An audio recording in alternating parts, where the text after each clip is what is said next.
सर्वांना नमस्कार. प्रणय पिपासू बायको या स्टोरीचे एक एपिसोड यापूर्वीच अपलोड केला आहे. कृपया सर्व एपिसोड ऐकण्यासाठी आपल्या चॅनलला भेट द्यावी. आता मंजू तर मस्त समुद्रकिनारा फिरून आली आणि तिकडून सगळ्या त्या रोमॅन्टिक फिलिंग घेऊनच ती आली होती. आणि आल्या आल्याच 2 दिवसांचा विरह भरून काढला आणि दोघेही रात्री म्हणता येणारच नाही, पहाटही म्हणता येत नाही, अशा वेळी ब्रह्ममुहूर्तावर 3:15 वाजता इंटिमेट झाले आणि त्यांचा विरह संपवला. पण सगळं थोडक्यात आटोपलं. ज्या प्रेमाची स्पर्शाची गरज होती तो तर झालाच होता, शरीराला सुद्धा आणि त्याच्याही पेक्षा जास्त मनाला. ती जास्त काळ त्याच्यापासून दूर न राहू शकत. ठराविक काळच त्याला नजरेआड होऊ द्यायची, त्यानंतर मात्र खूप कासावीस व्हायची. तिनं स्वतःला मुद्दाम त्याची खूप सवय लावून घेतली होती, म्हणजेच नशा. माणूस मुद्दाम नशा करतो टेन्शन विसरायला, पण मंजूसुद्धा हट्टानं त्याची सवय लावून घेत त्याची नशा करत होती. अख्ख्या जगासोबतच ती स्वतःला सुद्धा विसरून जायची जेव्हा त्याच्या विचारात असायची. आणि समुद्रकिनारा फिरून इतका फ्रेश मूड झाला होता तिचा. आणि पुन्हा लोक नव्या जोमाने फ्रेश होऊन कामाला लागतात तशी मंजू विजयवर प्रेम करायला लागली, अगदी नव्या जोमानं. आणि आता दुसऱ्या दिवशी होता शनिवार. शाळा सकाळची होती आणि आता तोही झोपला होता. बाळसुद्धा झोपलं होतं. मंजू तर काय कंटाळलेलीच होती आणि झोपलेलीच होती. आणि तिला नेहमीसारखी जाग आली बरं का. 3:30ला झोपून सुद्धा तिला पहाटेच्या 5:30 वाजता जाग आली. सवयीचा परिणाम ना, रोज उठायची त्यावेळेला. पण आता मुद्दाम झोपली. आता पुन्हा डबा करावा लागेल ना त्याला, असं तिला वाटलं. आणि आता आजच्या दिवस खातील की शाळेतला भात, म्हणून ती उठलीच नाही.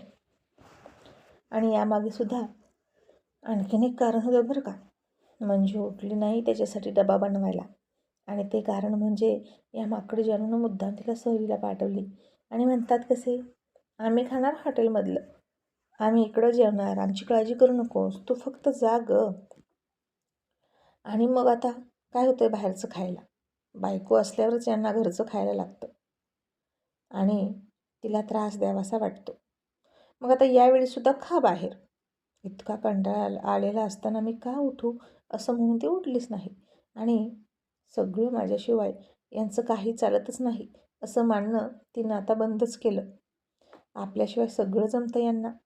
आणि आता विजयला अचानक 7 वाजता जाग आली आणि आई घातली काशी केली म्हणूनच तो उठला. कसं तरी पाणी तापवलं, दोघंही बापलेकांनी आंघोळ केली आणि त्यांना वाटायचं की मंजू झोपली. पण मंजूला सगळं कळत होतं. जागी होती पण मुद्दाम उठली नाही. दोघेही बापल्याक निम्म अंग ओलं निम्म सुकलेलं अशा अवस्थेतच बाथरूममधून बाहेर येऊन पटापट कपडे घातले आणि पटकन दरवाजा ओढून निघून गेले. आणि पाठीमागे मंजूनं दरवाजा लावून घेतला आणि आणखीन छान झोपली. आणि अशी सुद्धा घरच्या कामाला दांडी मारता आली पाहिजे बायकांना. आणि ती स्कूलमध्ये तर उशिराच जाणार होती, फक्त सही करायला. आणि मग पाठीमागं उठून तिनं सगळं आवरलं. आता स्वयंपाकाला दांडी मारली म्हणजे सकाळच्या नाश्त्याला पण मारली दांडी, पण दुपारी करावंच लागणार होतं. आणि आता 2 दिवस खराब झालेलं घर कोणी स्वच्छ करायचं. काही टाईम हॉटेलमध्ये खाल्लं, घरी मसाले भात वगैरे केला होता त्यानं, ती सगळी भांडी तशीच होती. आणि नवरा फार अभिमानानं म्हणतो स्वयंपाक करू वाटतो ग, पण भांडी घासू वाटत नाहीत. आणि आता सगळी घाण ठेवून नवरा फरार झाला होता. इथं एक स्लाईड पुन्हा रिपीट झाली आहे, त्यामुळे मी डायरेक्ट पुढची स्लाईड वाचायला घेते. सॉरी, झोपेमध्ये तसं झालं बहुतेक.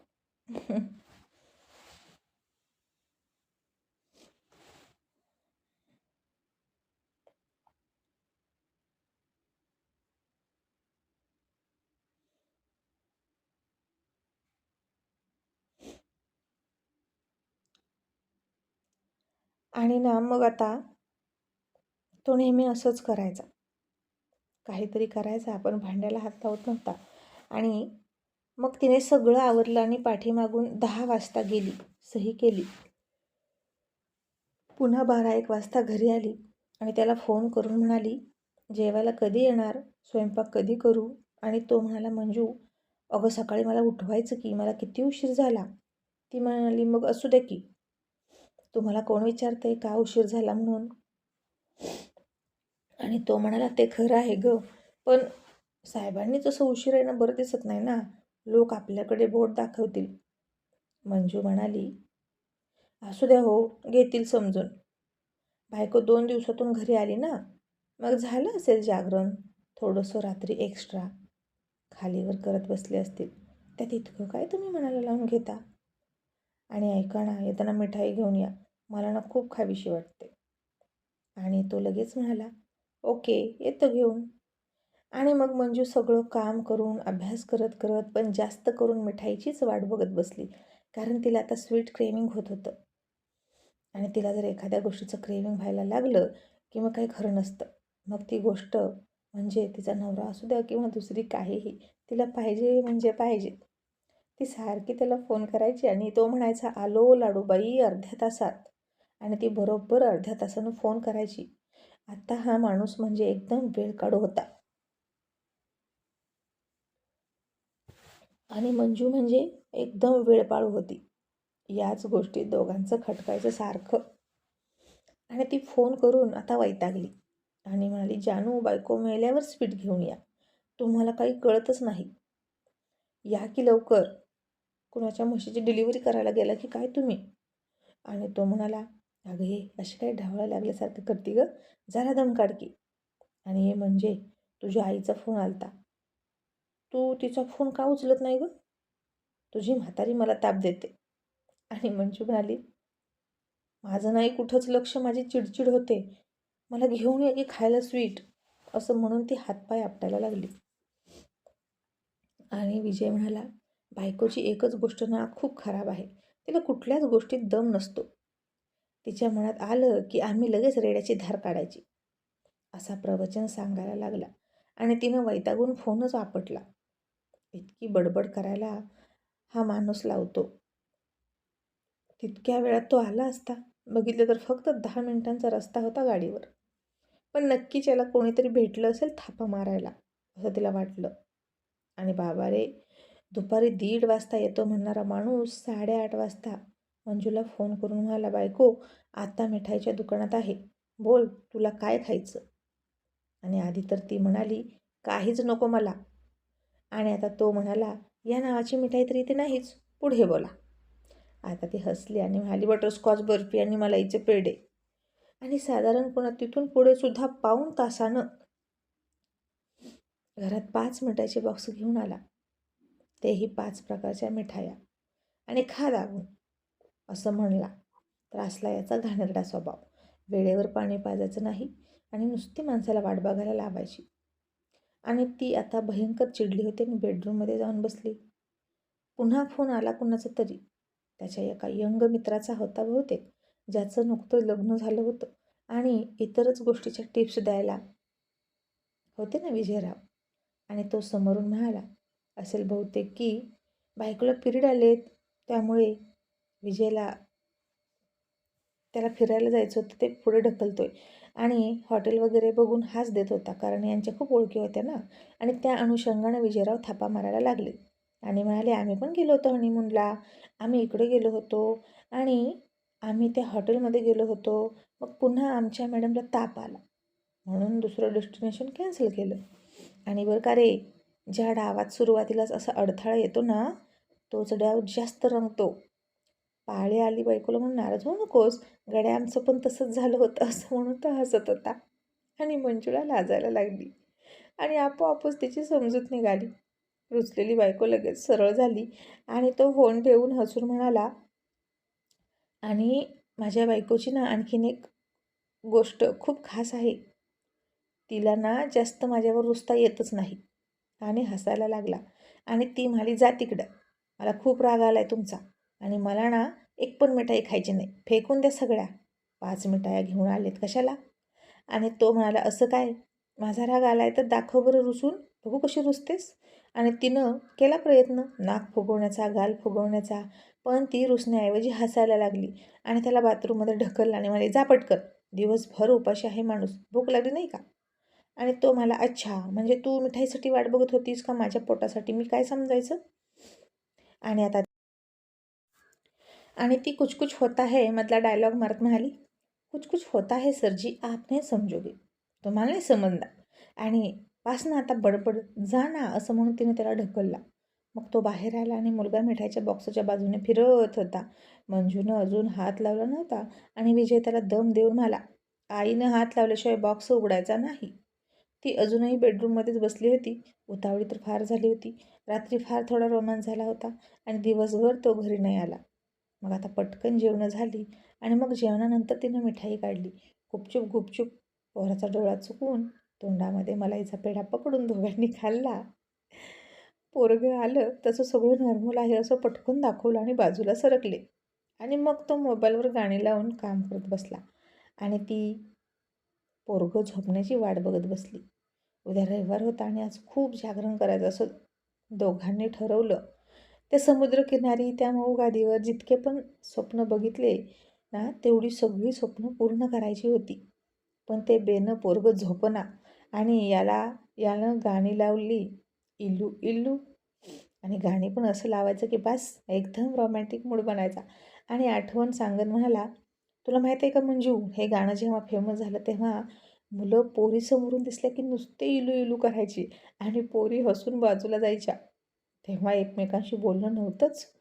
हा असला वात्रटपणा नुसता चालायचा. आता ती फक्त हसत होती आणि आणखीन पोराला बाबासोबत झोपायची सवय होती आणि ते सारखं म्हणायचं, बाबा चला की झोपायला. आणि म्हणजे त्याला शिव्या घालून म्हणायची, जा की झोप, तुला काही झोपू वाटत नाही का एकट्याला? आणि ते जातच नव्हतं. तरी पण तिने दम दिला म्हणून ते गेलं, पांघरून घेऊन पडलं.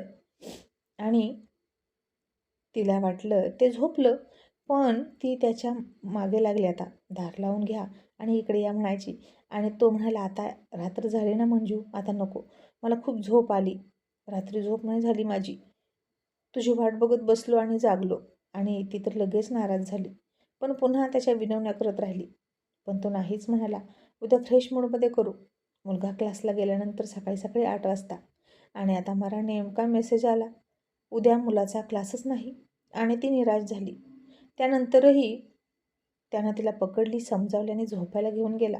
आणि आता पोरगं मध्ये मध्ये झोपलं होतं दोघांच्या. विजयसुद्धा गुपचूप झोपला पलीकडे पोराच्या. आणि तिनं विजयकडे फार चिडून पाहिलं आणि म्हणाली, त्या समुद्रातच वाहून गेले असते तर बरं झालं असतं. आणि मग तो हसला, पोराला दुसरीकडे टाकलं आणि मग दोघांच्या मध्ये तो झोपला. तसं ते पोरगं लगेच जागं झालं आणि म्हणजे ते जागच होतं आणि हसत होतं. विजयने आता त्याच्याकडे लगेच तोंड केलं आणि मंजूकडे पाठ. आणि तिला किती वाईट वाटलं. तिचे तर डोळेच पाण्याने भरून आले. खूप राग आला. आता साधं मिठीत पण घेणार नाही का हा माणूस? आणि पाठीमागून ती त्याला बुक्क्या मारायला लागली. आणि तो पोराला म्हणाला, ए दादा, आता 2 दिवस तू जवळ होता, आता आईची बारी, असं त्याला स्पष्ट सांगूनच त्यानं मंजूकडेच तोंड केलं. आणि ती हसली आणि खूप चिकटून झोपली. पोरगंसुद्धा मान खाली टाकून पडलं. आता ते बघतंय न बघतंय काही पर्वा न करता तोंडावर ब्लँकेट घेतलं आणि दोघांनी तोंडामध्ये तोंड घालून किसिंग सुरू केलं. आणि त्याचा हात तिच्या अंगावर फिरत होता आणि ती उत्तेजित होत होती. जितका तो तिला स्पर्श करून उत्तेजित करत होता, तितकंच ती वर त्याच्या तोंडामध्ये तोंड घालून भावना क्षमवण्याचा प्रयत्न करत होती. पण नुसतं त्यावर थोडीच भागणार. ती त्याला म्हणत होती, काहीतरी करा. आणि तो हळूच म्हणायचा, पोरगं जागा आहे, वेडेपणा करू नकोस. आणि तिला फार फार राग यायचा. नुसती पिसाळल्यासारखी करायची. आणि त्यानं आता तिचं तोंड सोडलं आणि जवळ ओढून घट्ट पकडून झोपला. आणि तीही स्वतःला कंट्रोलमध्ये ठेवायला लागली आणि काही वेळानं त्याच्याकडे पाठ करून झोपली. आणि मग पुन्हा सुंदर सकाळ झाली. ती किचन पुढे होती. नेहमीसारखा तो आला आणि तिला मिठी मारली. आणि आजची सकाळ खरं सकाळ वाटत होती. देवाची पूजा चुकेल एक वेळ, पण हा सीन त्यांचा चुकत नव्हता. आणि आता ते पोरगं आलं आणि म्हणालं, एक बोलू का? मंजू म्हणाली, बोल. आणि ते बेरकं पोरगं म्हणालं, मी रात्री उठलो तरी तुम्ही एकमेकांच्या मिठीत, सकाळी बघितलं तरी एकमेकांच्या मिठीत, ही काय भानगड आहे? आणि आता मंजू घाबरली आणि किरकोळ गोष्ट आहे हे मिठी मारणं असं सांगत म्हणाली, मग त्यात काय, तू पण झोपतो की बाबांना मिठी मारून. तशी मी पण झोपली. तर म्हणतो कसा, आई माझी आणि बाबांची मिठी सिरियस का तुझी आणि बाबांची मिठी सिरियस? मुलांनी मुलांना मिठी मारली तर चालेल, पण मुलगा आणि मुलगी यांची मिठी कसं वाटतं? आणि मंजू गार, एकदम गपगार झाली आणि तरीही म्हणाली, अरे त्यात काय इतकं, आपण सगळे एकमेकांवर प्रेम करतो ना, आपण फॅमिली आहोत. आणि तो म्हणतोय कसा, मग ब्लँकेटच्या आतमध्ये दोघांचं काय चालू होतं? आणि मंजू म्हणाली, आम्ही भांडत होतो. आणि विजयचा आवटपणा करत म्हणाला, ओठाने ओठाशी भांडण रे. आणि तो पोरगा म्हणाला, पण मला तर आवाज नाही आला भांडणाचा. विजय आता चिडला आणि मला, गप्प बसतोस का, खूप बोलायला लागलास तू, त्या गुपचूप अभ्यासाला वर लक्ष दे. आणि तो जाता जाता म्हणाला, बाबा थोडं थंड घ्या, जातोय. असं ते पोरगं आगाऊ होतं. आणि तो मंजूला म्हणाला, बघितलंस, तू तर आता सरळ कपडे काढायला लावत होतीस रात्री, तू जागा असतो ग. आणि मंजू म्हणाली, मग मी काय करू, एवढं मोठं घर उरावर घ्यायला बांधलंय का, अख्खी जत्रा घेऊन झोपायचं आपल्याच बेडरूममध्ये, मग मी काय करू, आणि आता माझं कसं व्हायचं? आणि तो म्हणाला, आता थेट संध्याकाळी, आणि हा कपडा इथे का पडला, काल इतकी घरी होती तरी जाळी का नाही काढली, कशाला इतकं मोठं घर बांधायची हौस करायची, असं म्हणून तो तिला टोमणे मारायला लागला. आणि पुन्हा म्हणाला जाताना बाहेर, उठा कपडे धुवा, पुन्हा वाळत नाहीत म्हणून तुम्हीच ओरडता. आणि चपात्या केल्या आणि तेल तसंच उघडं. आणि त्यानं ती वाटीतलं थोडंसं तेल शिल्लक होतं, ती वाटी बेसिनमध्ये फेकली, पण झाकून ठेवली नाही. आणि आता त्याच्यातला पूर्वीचा रावडी नवरा जिवंत होतो की काय असं तिला वाटलं. आणि हे असले सगळे टोमणे पुन्हा तिला तो द्यायला लागला. आणि बाहेर निघून गेला मुलाला घेऊन. आणि मंजूच्या डोक्यात झिनझिन्या यायला लागल्या. कुणीतरी डोक्यात हातोड्यानं मारतंय असं झालं.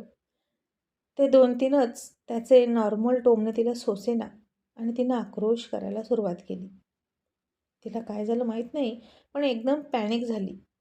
तशातच कपडे धुतले आणि अक्षरशः तिला इतका राग येत होता की अख्ख्या मोठ्या साबणाच्या वडीचं, ती पण जाड वडी साबणाची, तिनं रागात हातानेच चिडून मोडून 2 तुकडे केले. इतकी चिडली होती ती. त्याच्यावर, स्वतःवर, अख्ख्या जगावर राहायचंच नाही, जगायचंच नाही असं म्हणायला लागली. एकटीच ओरडायची, आरडायची आणि पुन्हा तिची अवस्था पाहिल्यासारखी होते की काय असं झालं. आणि माणूस नाही सहन करू शकत एखाद्याचं असं चांगलं रूप समोर असता असता असं खलनायकी रूप समोर आलं तर.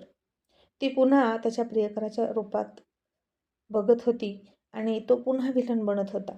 आणि तिनं आता त्याला फोन केला आणि खूप ओरडायला लागली. ओक्साबोक्शी फोनवर रडायला लागली. आणि तो तिकडं घाबरला. आणि तो म्हणायचा, काय झालं? तो लगेच विसरून गेला आपण काय केलं. आणि ती म्हणाली, तुम्ही असंच का बोललात? मला टोमणे का मारले? मी काचेवर डोकं आपटीन, मी गॅस पेटवून आत्महत्या करीन, अशी काही पण त्याला धमक्या द्यायला लागली. आणि पुन्हा तिची अवस्था विचित्र झाली. जेव्हा जशी जेव्हा ती त्या दिवशी घर सोडून गेली होती तसं. तिला रडून बोलता येईन आणि जीभ जड झाली. अर्धांगवायू आलेला माणूस कसा बोलायला लागतो वाकडं वाकडं, तसं तिचं व्हायला लागलं.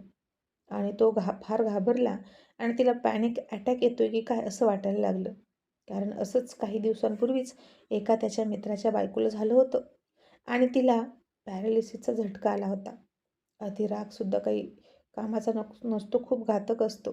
आणि तो तिला म्हणाला, सॉरी सॉरी, पुन्हा नाही तुला बोलणार टोमणे मारून, मी तुला बोलतच नाही त्यापेक्षा.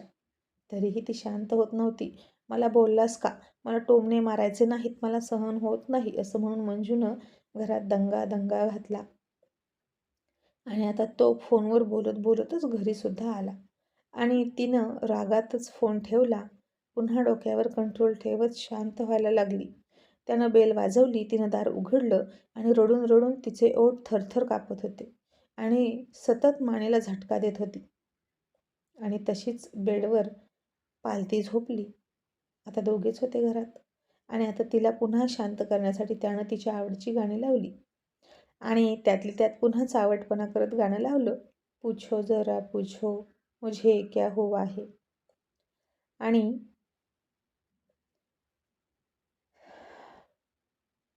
ती अजूनही हमसत हमसत होती. पण ओल्ड सॉन्ग लवर असल्यामुळे थोडी ताळ्यावर आली. आणि खरंच म्युझिकमध्ये खूप जादू असते. म्हणून ती सतत गाणी ऐकायची. तिच्या स्टेटसला जुनीच गाणी असायची आणि तोंडातसुद्धा सतत गाणं असायचं. आणि ते गाणं संपलं आणि त्यानं दुसरं गाणं लावलं, मुझे नींद न आई मुझे चैन न आई. आणि तिची वाट बघून बघून तो तिच्याजवळ गेला. तिला स्वतःच्या दिशेनं वळवली आणि तिच्या कपाळावर ओठ टेकवले आणि तिचं उठलेलं मस्तक शांत झालं. त्यानं तिथून ओठ बाजूला काढले आणि ती पुन्हा त्याच्या ओठांजवळ तिचं कपाळ घेऊन गेली. 10 ते 15 वेळा कपाळावर किस केले त्यानं. तेव्हा मंजूला गार वाटायला लागलं. आणि याच भावनिक आधाराची, इमोशनल टचची गरज असते बायकोला, नाही का? आणि मग तिनं त्याला मिठी मारली. थोडा वेळ त्यानंही तिला घट्ट मिठीत घेतली आणि पुन्हा तिची वळवळ सुरू झाली. मग तिथंच थोडं क्रिशिंग, टचिंग आणि क्रशिंगसुद्धा झालं. आणि तो तिला म्हणाला, मंजू, यासाठी मी घरी यावं म्हणून फोनवर ओरडण्याचं नाटक केलंस ना? आणि आता ती हसलीच नाही, चिडली पण नाही. अंगातून प्राण गेल्यासारखं शांत होती आणि फक्त डोळे मिटून झोपली आणि इतकंच म्हणाली, माझा आक्रोश आणि माझं मन बहुतेक मी गेल्यानंतर तुम्हाला कळेल. माझा स्वभाव हसता खेळता असला तरी प्रत्येक वेळी मी चेष्टेचा, मस्करीचा विषय नाही. आणि आता तिच्या त्या बोलण्यानं तो घाबरला आणि शांतच बसला. आणि आता ती मात्र उठली, त्याच्यापासून दूर गेली. त्यानं तिचा हात पकडला आणि म्हणाला, काय झालं? आता आपण दोघेच आहोत ना घरात, मग का उठलीस? चल की थोडी गंमत करू. आणि ती म्हणाली, नको, खरंच नको, इच्छा नाही माझी. आणि तिच्या बोलण्यात खूप सिरियसनेस होता. मधून खोकतसुद्धा होती. मग तो गेला आणि खोकल्याचं औषध तिच्या तोंडात टाकलं आणि आता इंजेक्शन करू असं म्हणाला. पण ती अजिबात हसली नाही. आणि पुन्हा सुरू झालं त्याचं जबरदस्तीचं प्रेम. तिला गुदगुल्या करायला लागला, सिक्रेट मॅजिक करायला लागला. मंजू थोडीशी हसायची, कारण त्याला तिची कमजोरी माहीत होती. नेमका तिच्या मर्मावर बोट ठेवायचा आणि तो काहीतरी केल्याशिवाय सोडणार नाही असंच म्हणाला. रात्री पोरगं प्रायव्हसी मिळू देत नाही आणि मग ती वॉशरूमवरून आली असं म्हणून गेली. इतक्यात त्याला त्याच्या मित्राचा फोन आला. त्याचंसुद्धा शरीर जाण्याचं प्लॅनिंग सुरू झालं होतं. त्याची चर्चा सुरू होती आणि मंजू बाथरूममध्ये गेली. तिथे सुद्धा तिला जोरात खोकला आला आणि असं बसून खोकल्यामुळे आतड्यावर आतडं चढलं आणि खूप पोटात दुखायला लागलं. पीळ पडला. तशीच वाकून बेडपर्यंत आली आणि ओरडायला लागली. त्यानं आता आणखीन 2-3 वाक्य बोलली आणि फोन ठेवला आणि तिच्याकडं बघायला लागला. आणि तो नालायक तिच्या जवळही नाही आला आणि म्हणतो कसा, झालं, आता ठेवला बरं का मी माझा फोन. नवऱ्याच्या मित्राचे फोन आले की बायकांच्या पोटात दुखतं. आणि हे खरं आहे. आणि आता मंजूला हसायला तर खूप येत होतं. आणि पुन्हा आतड्यावर आतडी चढतील म्हणून ती म्हणाली, हळूच, नालायक कुठल्या, हो खरंच दुखते पोटात, आतड्यावर आतडं चढले. आणि तो म्हणाला, तेच म्हणतो, दुखतंय तुझ्या पोटात माझ्या मित्राचा फोन आला म्हणून. किती ओरडलीस, ठेवलाय आता मी फोन. आणि आता सरळ हो बरं. आणि त्याच्यावर तिचा विश्वास बसेना आणि ती खूप चिडली आणि म्हणाली, जा तिकडे. तिच्यावर त्याचा विश्वास बसेना आणि तिनं त्याला एक किक मारली.